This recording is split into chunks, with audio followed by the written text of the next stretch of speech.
To many people, October 4th, 2010 is an ordinary day. To me, it is much more than that. I had to have surgery on my spine. I now have 2 titanium rods in my back. I also have 11 screws. The prep work in the surgery room was just as long as the surgery itself. The prep work consisted of inserting IVs and putting me in the correct position for surgery. All this took almost 2 hours. The surgery itself was just about 2 hours long. When I went into the recovery room, I was there for 3.5 hours. I was in ICU for only 1 day. It was actually a really good amount of time being in ICU for how long the surgery was. That morning I had to wake up at 5 in the morning, which wasn't too bad. I got dressed and brushed my hair. I couldn't have any breakfast because I couldn't have any food for up to 12 hours before surgery. I was as hungry as a lion. I'm not sure why I couldn't eat, but I think it has something to do with the anesthetics. All morning my stomach was growling very loudly. When I was getting ready, I was very dizzy because of my lack of food. When I was almost ready to go, I did a back walkover. I knew that it was the last time I would be able to do one. With the rods in my back, I wouldn't be able to bend my back. I said goodbye to my beagle, Rags. I would miss him a great deal. He wasn't even home, though. He was in the kennel. But even though he was gone, I felt the need to say bye to him. I felt really bad leaving him at the kennel the day before. Me and my mom quietly got into the car. It was as silent as a church on the way to my aunt's house. I finally had to turn the radio on because I couldn't stand the silence anymore. I was just staring out my car window and lip-syncing the words to the songs. We picked my aunt and my grandpa up at my aunt's house. They got in our car and we were off. We finally got to the ramp that we were told to park in. The 4 of us dragged all of our tote bags, pillows, magazines, and books into the hospital. We probably looked like we were moving into the hospital. We had so much stuff.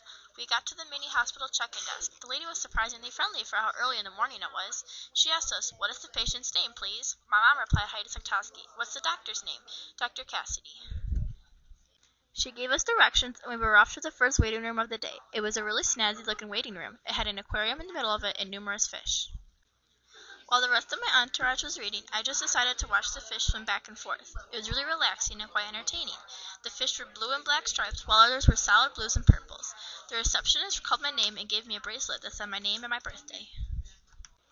She led us to a hospital room that was quite barren-looking. It had a bed, crib, wood rocking chair with floral upholstery, and 2 chairs. Even with all the furnishings, the room seemed to have huge amounts of open space. We just waited until a nurse came in and drew my blood for a test. A few minutes later, a couple of nurses in light green scrubs came and said I was ready for surgery.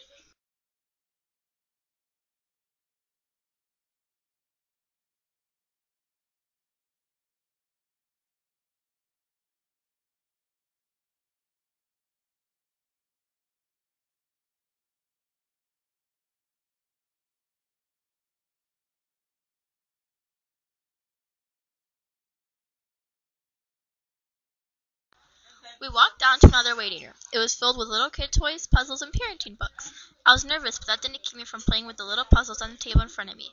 Playing with the smooth puzzle almost helped me forget why I was actually here in the first place and just relaxed me.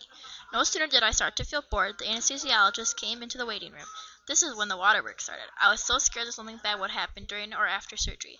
After I calmed down, the anesthesiologist brought me into the surgery room, and I was told to be calm. After I collected myself, I noticed that there were about 5 nurses running around turning machines on and off in the surgery room. I asked what one machine in particular was, and he told me it was the anesthesia. It was slightly shorter than me and making a whirring sound. It was a whitish-gray color with little red buttons. He also told me that when he puts the mask on me, whenever I'm ready, I should start counting down from 10. He stated it was because he forgot. Obviously it wasn't, but because I was tired and scared, I believed that he couldn't remember how to count down from 10. So I started to count down. The last I remember is saying the number 7. Don't take certain things for granted. After doing a certain activity or action for your whole life, it is a very big change to have the ability taken away from you. Even the action of bending your back to pick up something off the ground can be hard to do for some people, so be thankful for everything that you are able to do, even if it is a simple action.